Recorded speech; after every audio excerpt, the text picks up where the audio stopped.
Também. A gente sempre erra, mas... não sei.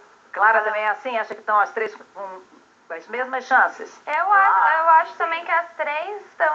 Se a gente chegou até aqui, porque nós três fomos favoritas em algum momento, mas também não tem minhas dúvidas. Às vezes eu acho a Andy, às vezes eu acho a Vanessa. A gente sempre acha os outros. Mas tudo que a gente achou até agora, a gente sempre estava errada. Olha, então que a surpresa continue, que seja um último dia muito agradável. Já tem alguma coisa que vocês querem fazer hoje? Aí eu vou ficar só bodeando. Olha, não, a gente tá rezando pra vir uma manicure ou mandarem um secador de cabelo. Essa é a nossa prece do dia, um secador e uma manicure. Vamos ver se a gente ajuda então que chegue esse secador e essa manicure aí pra tomara, vocês. Gente, olha, um beijo grande, boa sorte pra vocês, viu? Ótima. E até. Até. Olha só, a gente falou de mentiras, que na verdade